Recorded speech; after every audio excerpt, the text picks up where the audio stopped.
একটি নির্জন পার্ক। বিকেল গড়িয়ে সন্ধ্যা। অদ্রিত ও সৌমি বসে আছে একটি বেঞ্চে, একে অপরের দিকে তাকিয়ে। তাদের মুখে একটা চাপা কষ্টের ছাপ। সৌমি, তুমি কেমন আছো? আজ অনেক দিন পর তোমার সঙ্গে দেখা। ব্যক্তিগত কিছু কারণের জন্য তারা একে অপরের সাথে দেখা করতে পারেনি। আজকে অনেক দিন পর তারা দেখা করছে। আমাদের যে কোনোদিনও এই রকম পরিস্থিতিতে পড়তে হবে সেটা ভাবতেও পারিনি। আজকেই হয়তো আমাদের শেষ দেখা। আমাদের যে এইভাবে আলাদা হয়ে যেতে হবে সেটা আমরা কল্পনাও করতে পারিনি, কিন্তু বাস্তবতা থেকে তো আর পালিয়ে যেতে পারি না।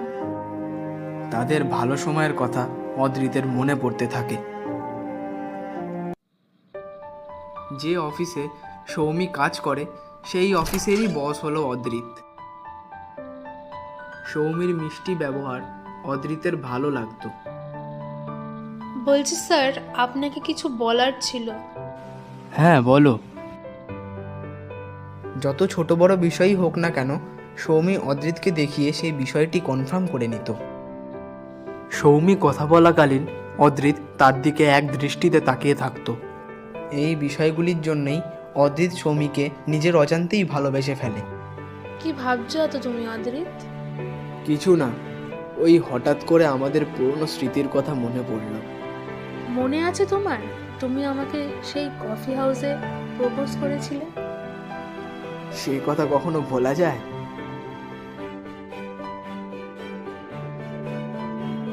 আমার তোমাকে কিছু দরকারি কথা বলার ছিল, তাই তোমাকে এই রেস্টুরেন্টে ডাকলাম। কিন্তু কি এমন বলার আছে যে রেস্টুরেন্টে ডাকলেন আমাকে? কিভাবে বলবো সেটা বুঝতে পারছি না, কিন্তু কথাটা বলা দরকারি। দেখো সৌমি, আমি খুব ভাবুকও নই, আবার খুব প্র্যাকটিক্যালও নই। তাই সাধারণ মানুষ যেভাবে বলে আমি সেভাবেই তোমায় বলতে চাই। এত হেয়ালি কেন করছেন? যা বলার বলেই ফেলুন। দেখো, তোমার কথা বলার ধরন, তোমার অ্যাটিটিউড, তোমার পার্সোনালিটি এবং তোমার মিষ্টি স্বভাব আমার প্রথম থেকেই ভালো লাগতো। এবং সেই ভালো লাগা কবে যে ভালোবাসায় পরিণত হয়েছে সেটা আমি জানতেই পারিনি। তাই আমি ছোট করেই বলছি, আমি তোমাকে ভালোবাসি।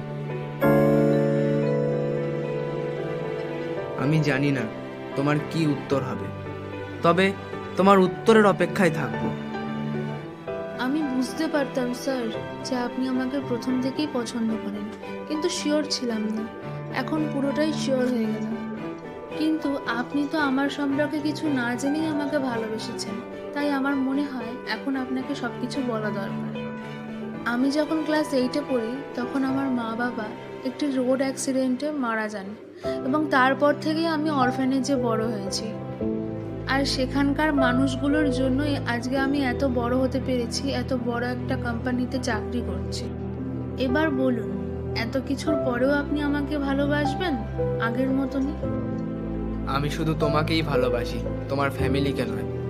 তোমার কি আছে কি নেই সেটা জেনে আমার কোনো কাজ নেই। আমার একটাই কথা, আমি শুধু তোমায় ভালোবাসি। তুমি তো আমাকে প্রথম থেকেই পছন্দ করতে, কিন্তু তুমি কি জানো, আমিও তোমাকে সেই প্রথম থেকেই পছন্দ করতাম। জানতে না তুমি, আজকে আমি তোমাকে বললাম। আজই আমাদের শেষ দেখা, আর আজই আমাদের সম্পর্ক শেষ। তুমি আজকে আমায় এ কথা বললে। এতদিন বলার প্রয়োজন পড়েনি অদ্রিত, নাহলে কেন তোমাকে বলবো না? কিন্তু কে ভেবেছিল বলো যে এই রকম পরিস্থিতিতে আমাকে এই কথাগুলো বলতে হবে? আমি অনাথ বলে তোমার বাড়ির লোক আমাকে মেনে নিতে পারলেন না, এতে আমার কি দোষ আছে বলতে পারো? আমি ওদের অনেকবার বোঝানোর চেষ্টা করেছিলাম সৌমি, কিন্তু ওরা আমার কথা কিছুতেই শুনলো না। হঠাৎ বৃষ্টি শুরু হয়, কিন্তু তারা একে অপরের দিকে তাকিয়ে থাকে। তারা কিছু বলতে পারে না, কিন্তু চোখে চোখে সব কিছু স্পষ্ট হয়ে ওঠে। কিছুক্ষণ পর, আমরা যা চেয়েছিলাম তা তো আর পূর্ণ হলো না, কিন্তু আমি চাই তুমি সুখী হও সৌমি। ভালোবাসা মানেই ত্যাগ অদ্রিত, সেটা নিজেদের জীবন দেখে আমি বুঝতে পারছি।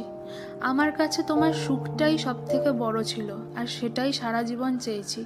কিন্তু আমাদের জীবন তো আমাদের হাতে নেই। আমি চাই তুমি এগিয়ে যাও, নতুন জীবন শুরু করো। আমি সব সময় তোমার ভালো চাইব। তুমি কি নতুন করে শুরু করতে পারবে? হয়তো পারবো না, কিন্তু চেষ্টা করব তোমায় ভুলে থাকার। এই জন্মে আমাদের ভালোবাসা পূর্ণতা পেল না ঠিকই, কিন্তু পরের জন্মে আমি শুধু তোমাকেই চাই অদ্রিত, আর কাউকে না। তারা শেষবারের মতো একে অপরকে জড়িয়ে ধরে এবং বিদায় জানিয়ে আলাদা হয়। বিদায় অদ্রিত, ভালো থেকো তুমি। তুমিও ভালো থেকো। বিদায়। বৃষ্টির মধ্যে তারা দুজনে দু পথে হাঁটতে থাকে এবং তাদের না বলা কথা ও অসম্পূর্ণ ভালোবাসা বৃষ্টির ফোঁটা হয়ে মাটিতে পড়ে থাকে। কিছু কিছু ভালোবাসা হয়তো এভাবেই অসম্পূর্ণ রয়ে যায়।